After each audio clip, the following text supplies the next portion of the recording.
Good evening, everybody. Welcome to another episode of Pits of Motor Chaos. This is your host, Dave, and I got a line of special guests all the way from California. Nitro Fuel Altered, Over the Hill Gang owner, Troy Glenn. How you doing, Troy? Doing good. So how was your the snow to fall, believe it or not. So how was your holidays? You had good holidays? Yeah, it was kind of weird with not being able to go anywhere, but we went down and saw one family. Between us, we've got 6 kids and 7 grandkids, and wow, we got them spread all over the place. So you gonna get any junior dragsters out of any of these grandkids? I don't know. We got 6 of them are girls, 1's a boy. And the boy is old enough to get in the altered, actually. But I don't see Mike going anywhere for a while. Yeah, Mr. Hosted's a great guy. Oh, we had a home run getting him. Yeah. Schultz really is high on him. So you guys itching to get the altered out there this year? Well, we practiced a couple of weeks ago and broke the blower. And it's down at Merck's right now getting fixed, or Littlefield's getting fixed. And, we're planning on running the March meet. So I've been lucky. I've got a real good crew, and then I had friends that step up to help me with other stuff. So, we're looking for a sponsor, but they're few and far between in this day and age. So do you have any sponsors currently? Yes, right now I get a lot of help from Steve Faria at System 1. I worked there for a couple of years. And, Steve steps up and helps me whenever I need it. And then one of my crew guys, his name's Gary Drager. He has an oil field support business in Bakersfield. And he's been covering most of our entry fees for the different races or for the practice sessions. He's really a good guy. So who are the rest of your crew members? Well, there's Gary Greger.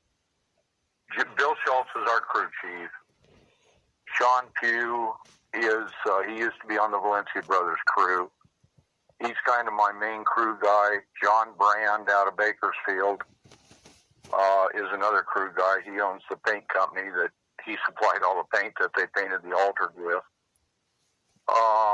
A guy named Fred Dannenfelser, who is the fastest open-wheel person in the world right now. And another gentleman that's in the Bonneville 300-mile-an-hour club is Pete Prentice. Nice. So now, what's the history on the Over the Hill Gang? Well, we stole the name from Schultz. He was going to be the crew chief, and I just told him, just keep your old name. And that was kind of named in honor of him. Is why we used it. Then he was the original. The way Bill tells me, they were at Irwindale one night when they first built the dragster, and they were getting ready to run one of the back east hitters, and Steve Evans was going on and on and on about the other guy, and then he goes against this Over the Hill Gang group. So that's how they got their name. So now, what year? Just kept the name. So what year did you and your wife get the altered? We've had it. We bought the chassis from Roger Garton, and then we just slowly but surely put it together. It took us about 4 or 5 years to get it together. Because I didn't want to. We're not rich. We live on Social Security of all things, and I wouldn't put junk on the car. I wanted a good blower. I wanted a good injector. I wanted good this, that, and the other. And we just, when we could afford it, we bought it. Now, and that's why it took so long to get the car together. Now, Roger Garton. And having Bill, that was very helpful. Roger Garton used to drive the Warhorse funny car, right? Yes. Well, this was the Warhorse chassis. The pictures float up all the time. Roger blew the body off of and climbed the wall. and I was looking for a Pfluger chassis, and that was a Pfluger car. It needed to be front half, but the driver's compartment was still Pfluger. And all these people asked me, why were you so adamant about getting a Pfluger chassis? I said, because John Force is still alive. That guy burned him, crashed him, and everything else. And, he was, in his early years, he was always in a Pfluger chassis, and, he's still around. So, Yep. Personally, I think Steve built the best cars. I mean, he's gone now, but, and that's just my opinion. But I knew when we got close to getting the car done, my kids voted me out of the car. I was originally going to drive it.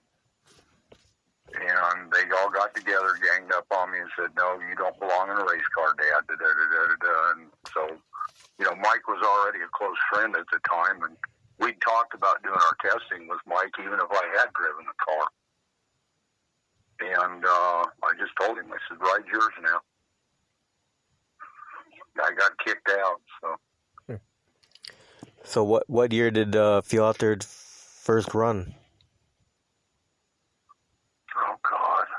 It was the year I broke my leg, so it was about 3 years ago, 3.5, 4 years ago. I'm not good with dates. I should have brought my wife in here with me. Cheryl, where are you?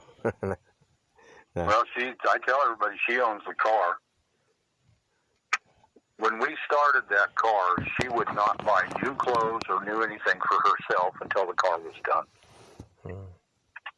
And that's hard to find. Well, we'll walk out here and she's not in here.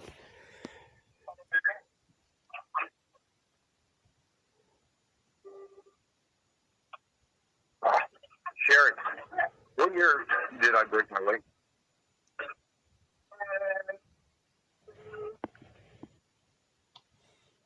19, wasn't it? 2019? Okay, sorry about that. Yeah, that's okay. It was April of 2018 was the first time we were in the car. Or I say ran the car. It never went down the track. We had a screw up, and I got backed over on the starting line and got my leg broke. Ouch. Yeah. Well, I was turning away from the starter, and something screwed up, and the car was in reverse, and backed up my foot and broke my leg. Wow. Yeah, that was a bad year. I broke my leg in April and had a stroke in December. Wow. Yeah, well, So crew jumped in and took care of everything until I was well. you're okay now? You're So healthy? I couldn't. Huh? You're okay now? You're healthy now? Yeah. I mean, I've got a bunch of medicine I have to take now, but the leg's working great. And I had a very good doctor in Bakersfield. I can't say enough about the track crew at Bakersfield. They took good care of me, got me, splinted and everything, and then moved me to an ambulance and sent me in town, and I wound up with a very good orthopedic surgeon. And I have a titanium bracket on my knee, I got a titanium tube running through the bone, and then another titanium bracket on my ankle. And I've got one on my neck, too, from some neck surgeries. I got more titanium on my body than I've ever been able to put in my race cars. Wow. You've been through so much, Troy? Yeah, the neck was just years of abuse on my body. I surfed for years, and you get whacked in the head with surfboards a few times, and I used to race motorcycles years ago. I wasn't very good at it, but I had fun. And, you fall off those ever so often. Well, over the years, my neck took a lot of abuse. And I paid for it in my later years. So 2018, the car finally got ready. So Mr. Hoskins been driving the car ever since? He was the first person to get in it on and he's the only person that's ever driven it, other than Garton when it had a funny car body on it. So what's the fastest time that he's had in that car? We haven't got it all the way down the track. He did about a 2.23 shut off, and it coasted through at a 750. It's showing good potential, but we just haven't got it there yet. Well, actually, this time it's a good thing he shut it off early because the blower ate a bolt and it split the case and killed the rotors. It was ugly looking. So did you guys do any upgrades to the car for this year? Just this fresh blower coming. We're waiting. Bill, my crew chief, has been fighting this COVID crap. I mean, he got it right after Thanksgiving, and he was in the hospital. He just got out of the hospital like in mid to late January, and he's still in bed all the time. He's trying to get his strength back and to walk. Poldy went by and saw him the other day, and Dale sent me a picture, and it wasn't a real pretty picture. Bill he doesn't look good at all. But we're hoping he'll be able to escape from March meet. I borrowed a rascal scooter from a friend of mine, so when he comes, he's got something to drive around. Because he's in no shape to be walking very far. And that's kind of set us back as far as doing anything with the car, as far as upgrading and stuff. Because if I change something, he'll change it again. That's his Bill. He wants likes things his way, and but I wouldn't trade him for nobody. So the March meet is actually the May meet this year? Yes. I'm old school. This isn't the first time they've had to run it late. It's going to be the March meet to me. I don't care if they have it in August. It's still going to be the March meet to me. I went to it back when I was a kid, and we drive up from Southern California for it. Sleep in our cars. So now, besides the March meet, are you planning on running any other events this year? If the opportunity arises, we will. We want to go to Boise for that deal. But, hopefully there's something in between then and March meet, because Boise's later in the year. I think, August or something like that?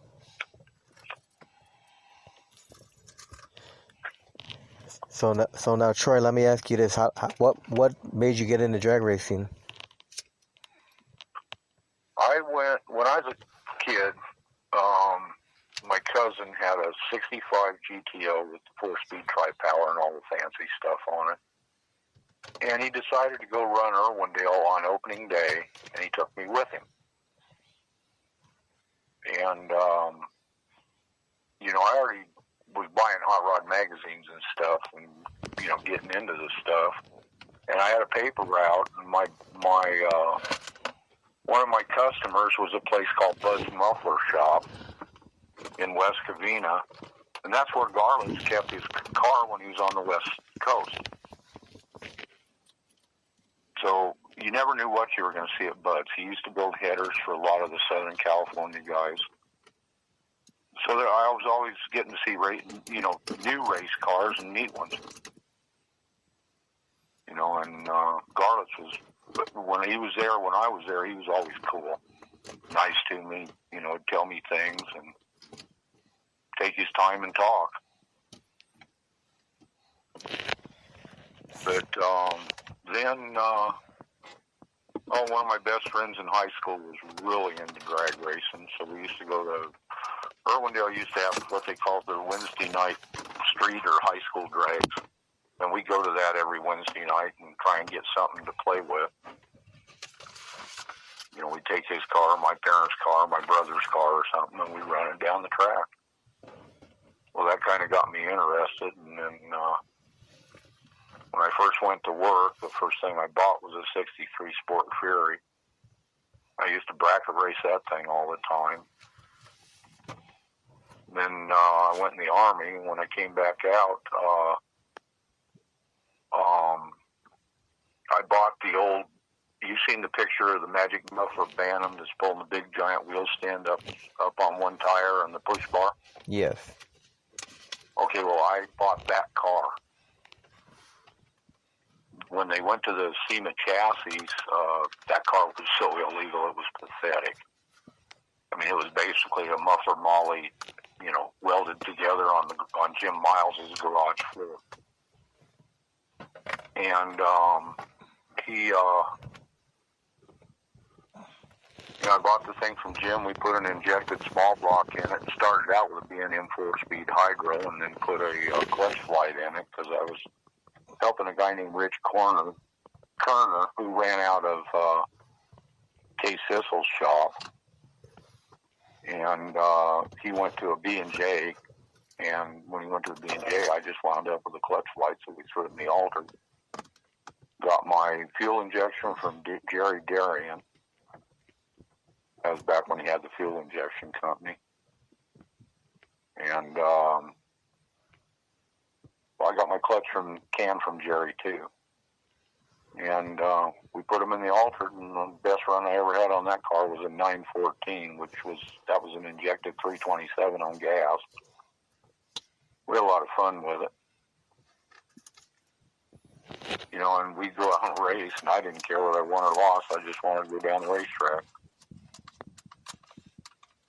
Then I kind of became Darian's hand-me-down guy. I bought his front-motor dragster. Just about the time we got it ready to run, NHRA passed the floater axle with it, and I was going to have to put floaters on the car. I had an injected 354 Chrysler in that thing on fuel, and Darian called me at home one night, and he goes, "I'll make you a deal." I said, "What?" And he goes, "We'll trade you, or you give me that car and $1,500, and I'll give you the rear engine car." Well, it already had all the stuff I was going to have to put on the front-motor car on it, and it was going to cost me more than $1,500 to put the floaters and stuff on the rear or front engine car. So I just went ahead and did that deal with Jerry, and we got it just about ready to run, and that's when NHRA put the minimum weight on them. Well, I still only had a 354, so I parked the car.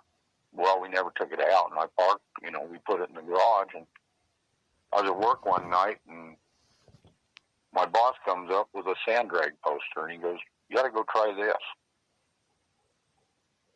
So we went sand drag racing. Put one of Darian's 3-speeds in it, and only used one transmission, and that gave us a real good final drive ratio for the sand drags. We did that for a few years. Then when I was selling that, I lived in Pomona at the time, and I just put a bunch of parts in the front yard along with the dragster with for sale sign. Well, some Bonneville guys came by, and it turned out they just lived a couple of blocks from me. Them and Al Teague bought most of my stuff. And then the old man that was doing most of the work on their car called me and goes, "Would you come and help me?" And I said, "Yeah." So I started going over to his garage and working at night, working on Bonneville stuff. Well,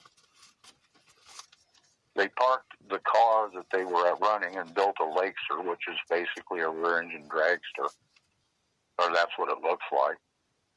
And, I told the old guy that actually owned the car, I said, "You want to keep running? I've got some motor parts left." And he goes, "Yeah, let's put the Crossley back together." And then I started driving El Mirage in Bonneville.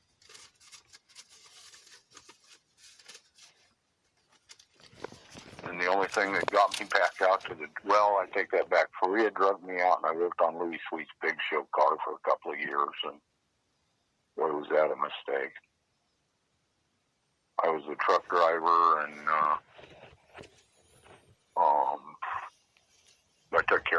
body because I do fiberglass work. Well, I did all the glass work on the altered. The guy named Bobby Lee built the body, but it was built more for narrow tires. So I had to move a part of the turtle deck in and do some changing around to it so we could put the big tires on it.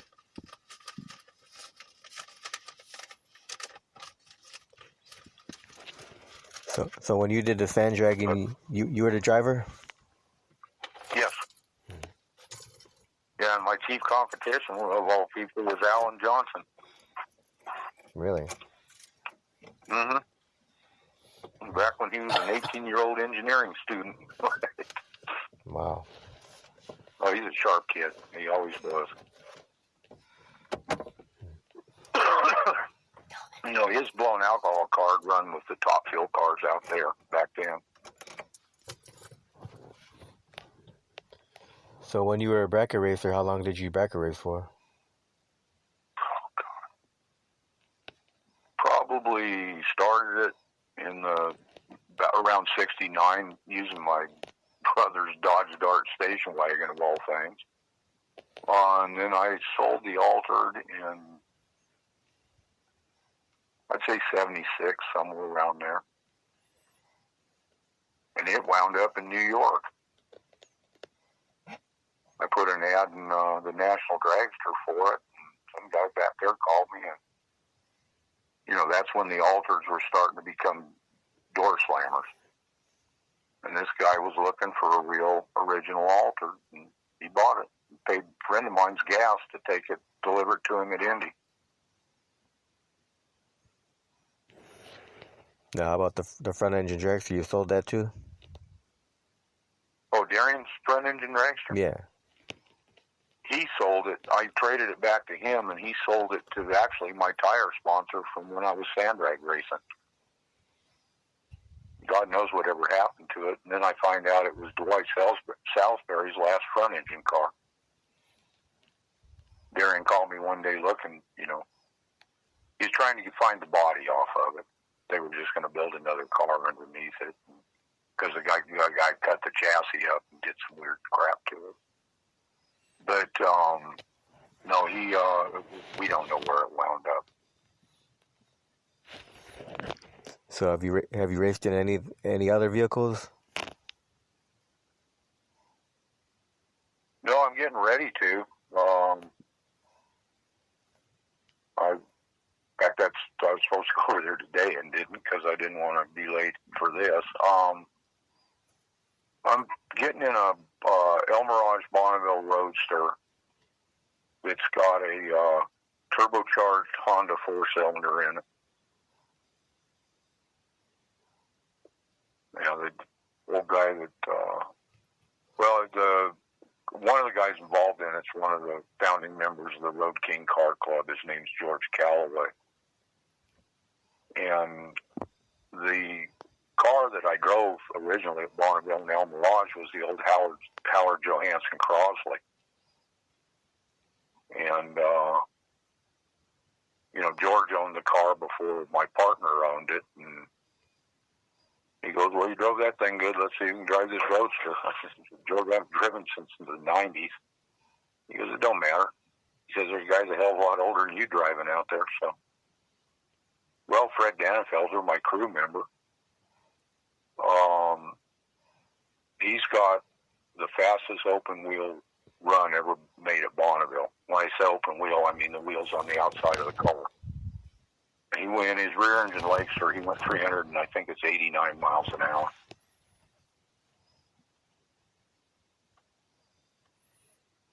You know, I've got some pretty sharp guys on my crew. I'm lucky. And it's just mostly friends. And, well, Sean, like I said, Sean was on the Valencia crew. And John Brand was on Joel Gruzin's NE1 crew. And when they both got rid of their cars, I wasted no time in grabbing both of them because I'd watched them both work, and they were good workers. And it's to the point anymore where the guys won't hardly let me touch the car. Oh, you just sit and rest. I'm not that old. But I just turn them loose and let them do their thing. You know, and when Bill isn't there, Mike kind of runs the deal. So Mike's pretty sharp too. So we did, like I said, we did real well right there. So are you planning on getting that roadster out there this year? I don't know if we're going to get it done that quick or not. It's I'd like to, but you know, and I'm not one of them people who take a brand new car to Bonneville. That's a long drive it's 13, 14 hours from here. I'd like to get a pass or two on it at the lake bed before we take it to the salt.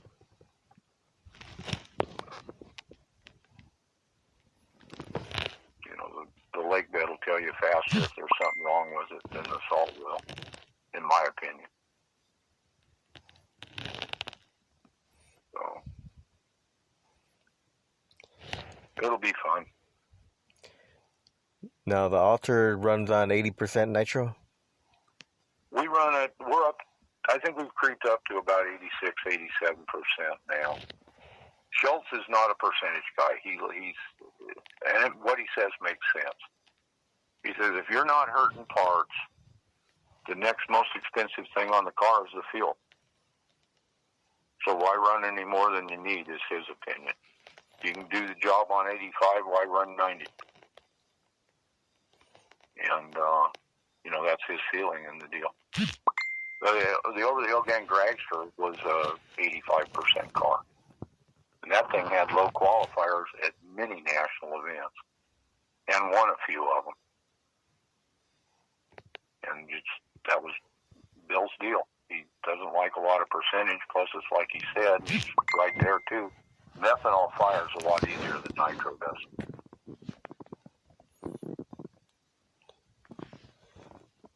So Troy, what on the hypers? Huh? What do you enjoy most about drag racing? The people. You know, we had a Cackle car for quite a while. Well, the Gerber family owns it, but it was the Schultz and Glenn Topfield front motor Topfield car, which was the last running car to win the NHRA Topfield Championship.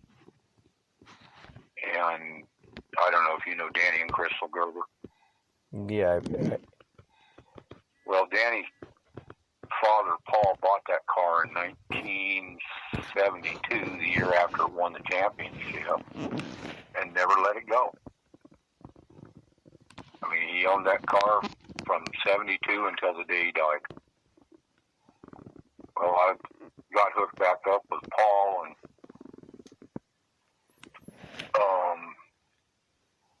he just, you know, we were looking at the car, and I says, Gerber, let's put the Cackle car, or that thing together as a Cackle car.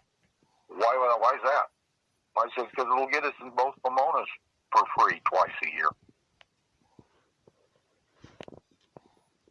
He thought about it, and he goes, sounds like a good idea. And that thing originally was put up with parts that we just scrounged around and found in his garage.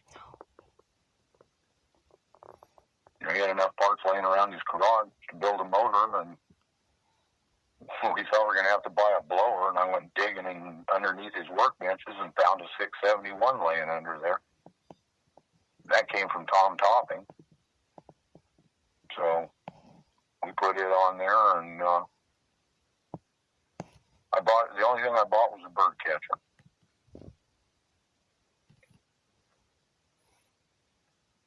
We put it all together, and the funny thing was, is when we were putting it together, Schultz didn't want nothing to do with it. Paul told him him and Paul were friends, and Paul told him what we were doing. He said, that's cool. I don't want nothing to do with it. Well, we got hooked up with Jerry Glenn through Roger Lee, actually met him and gave him our info, or gave us his info, I don't remember which. So I got a hold of Jerry, and I said, Jerry, this is Troy Glenn. We've got your car, and we've been taking it out, showing it. Would you be interested in going with us? He goes, yeah. So we took him out, and the first time we went to a car show up in a little town called Acton, and we were invited by, Robert Reel with the Burkholder deal originally invited us, but our part of it was put on by Dan Murphy, which is Paula Murphy's son. And Paula was there, and it was fun. And Jerry jumped in that car. I mean, he hadn't been around that car since '71. He jumped back in that car like he'd never been out of it. Climbed in, climbed out. And we fired it up, and he had fun. Well, he stuck with us, and then we were doing the LA Roadster show. And Bill showed up to apologize for not making it to Paul Gerber's memorial service. And Bill looked at me and goes, I heard you guys got hooked up with Jerry Glenn. I says, yeah. He goes, well, tell him hi for me. And I says, turn around and tell him yourself. He's standing right behind you. And that they got hooked back up, and they started palling around together and stuff. So, worked out good.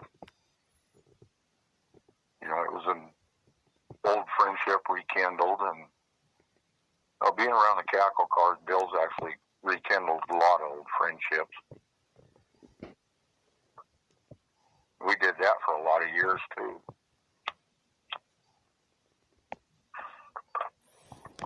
And when Bakersfield came up with the altered class and they put the index on them, I said, well, that makes sense. You know, that might be something we can afford to do. And so I started looking for gathering up parts. And Steve Faria and System 1 have been nothing but a giant help for this thing. You know, he made my oil pump. He made me, they did my mag. Gave me some wheels and tires and a bunch of other stuff. And, you know, people don't realize how expensive some of that stuff is. You know, if it wasn't for him, we wouldn't be out there. So have you ever thought about building a Cackle car? Yeah, the guy that used to help me with the Cackle car, Mark Smith, and he's the one that helped me put it back together, because Paul got that ALS as soon as we started on the car, and within 2 or 3 weeks he couldn't work on it. So it kind of fell on me, and I was grabbing about it at work one day, and Mark said, I'll help you. And he did. His help was, it would have taken me forever to get that thing done without him.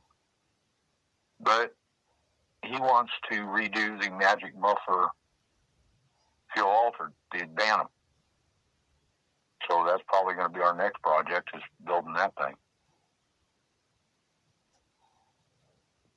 You know, it's, I've got Jim Miles's blessing to build it, and in fact, he's excited about it, actually. And I was thumbing through Craigslist one day, and there was a Bantam body in there. So I called the guy up, and I said, what do you want for that thing? He goes, will you give me $30? I said, yep, I sure will. Well, Paul went and picked it up for me. This thing was a fiberglass trimmed Bantam body, which is what the old Magic Muffler had on it. It still had their LA, you know, they used to glass their business cards in the bodies. And it still had their original address from when they were in LA. And it had never had one hole drilled in it. The thing was like brand new, and it was from the 60s. So we've got the right body to put on it. We just got to get started on it. I think Mark said he had all the tubing already. We just got to get it done up. And, you know, when Bobby Hansen closed his shop, I wound up with his dragster fixture. So I got to get that up here and start laying tubing out. And we'll get it built someday. So now, Troy, if you could have the fans of the Over the Hill Gang Fuel Altered remember one thing about that car, what would you want them to remember about it? The Magic Muffler car? No, the Over the Hill Gang, the Altered. What would you want the fans to remember about that car? Oh, that we were a good group and had a lot of fun. You know, our pit's open. If people walk in, we don't care. We don't give nobody no crap about coming in, unless they come in looking for trouble.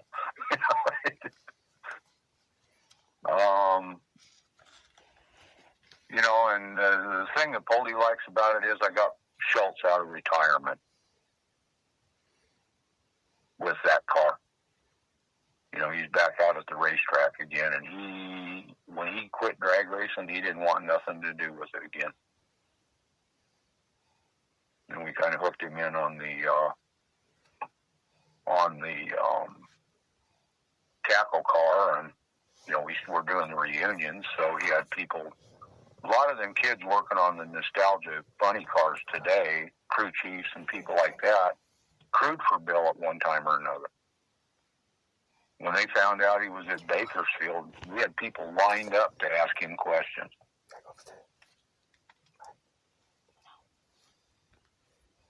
You know, well, my car's doing this, what should I do? You know, Bill, I don't know. You know, it's like he said, people come up and think you're going to wave your magic wand and fix everything for them, and it doesn't work that way. You know, there's too many variables involved in it, but he's a lot of fun to be around. So I just hoping he's going to be well enough to go to Bakersfield with us. He wants to go, I know that, but you know, it's whether his health will permit him to go. Yeah, it's kind of fun having him and Jerry out with us. You know, because Jerry still goes out to the races with us too, Jerry Glenn.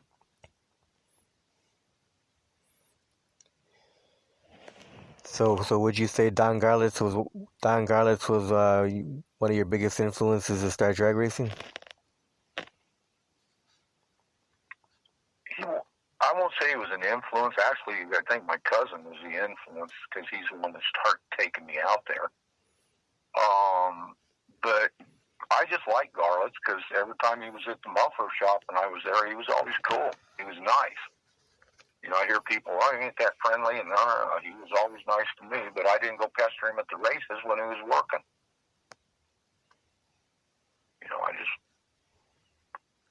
You know, same thing with Perdome. Perdome's a great guy, but if you bothered him when he was working, he'd bite your head off, you know.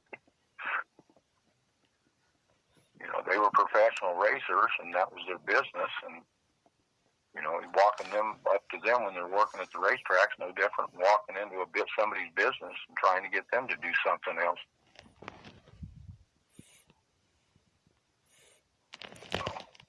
No, Garlitz was, like I said, he was nice to me and answered all my stupid kid questions about his car, and you know, he's just cool. So now, as far as the sport of drag racing goes, Troy, do you have anything on the bucket list that you would still love to do in drag racing? Yeah, I'd like to win the March meet. Well, that's what I would like to do. Well, you got the driver that could do it, Michael Halstead. You know. Yes, I do. Yeah, he's very capable. Well, like I said, Schultz, I won't name no names, but we were at one of the, I think it was Sonny Diaz and Bill Carter's memorial service at the museum. And one of the big show drivers said that he wanted to get my alternate. And I said, well, I've talked to my wife and I've talked to my crew chief and this and that and the other. We talked about it. And, so anyway, we were at the the Grand National Roadster Show. We had the alternate out there on display. And all I did was ask the guy to come over and make sure he fit in the car, because Roger was a little tiny guy. Mike barely fits in that car. And he just kept blowing me off, and he was running around with two people that I don't particularly care for. And I finally got, you know, after waiting for an hour and a half, I got pissed, and we went home. I called Schultz, and I said, well, he ain't getting in the car. And Schultz goes, we have a perfectly capable driver that does what he tells us to do. I didn't want that other guy in there in the first place. And coming from somebody like Bill Schultz, that's pretty high praise. No, he really likes Mike. And they work well together. Because, you know, Mike does well, Mike does the clutch, all the adjustments and this and that and the other, and him and Bill discuss everything before they do it, and they seem to stay on the same page real well.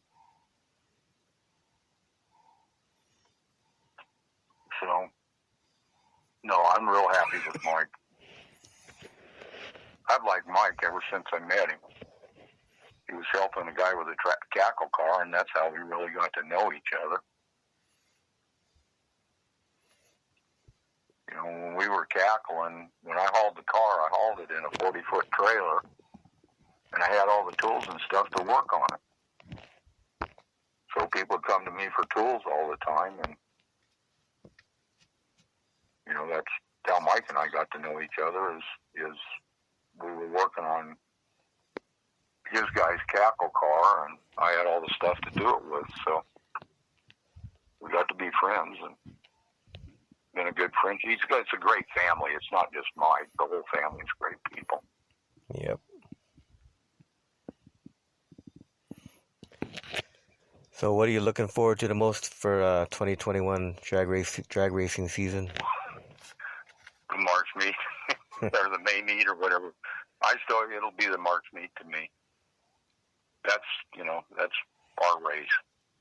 You know, the Bowsers started this class, and you know, they set the rules and everything. So I'm going to support that track because I built my car for that track. And I know some people aren't real happy with the way that the entry's going, but you know, you got to do what you got to do. So do you ever do anything at the Hot Rod reunion? No, I haven't been since I gave the cackle car back to the Gerbers. No, my car's a 125-inch wheelbase car, and then guys with the old cars don't care for that, so, which is fine. It's just a bunch of money I don't need to spend. I'd rather go to Boise. You know, and I got to be real good friends with Steve Gibbs in the cackle car deal, and I don't like what went down that 25th anniversary of the reunion. We got treated like dog crap there and one individual made a comment that just literally turned me upside down. One of the NHRA so-called head of tech at that time. Yeah, he said we didn't maintain our cars. Well, when I always got to Bakersfield a day or two early, and they let me in. Well, on Wednesday, I did everything he said we didn't do. I pulled it in. My wife and I pulled the car out of the trailer, jacked it up. I pulled the pan, checked all the rod and main bearings, and then put the pan back on it and did the top end. And I did it there because then I had somewhere to dump the oil. And they sat there and told us we didn't maintain our cars. And I just thought, where were you yesterday? So I'm not I was one of the people that said I wasn't going back to the reunion, and it took me 2 years to go back. Okay, Troy, I got about 1 minute time left because I only get 45 minutes segments for my. Oh, that's all right. So you got about a minute to do any final thank yous or anything you want to do before we close out the minute. Well, I'd like to thank Steve Faria at System 1 and Mark Middle, Walt Stevens, A&A wrist pins, Brad Littlefield at Littlefield Blowers, and Cam Tube Motor Oil. And thank you for having me on. You're welcome. Thank you for coming on. All right, take care of yourself. I wish you the best of luck at the March meet, Troy. Thank you very much. You have a great night. You too. Have a good one. Bye-bye.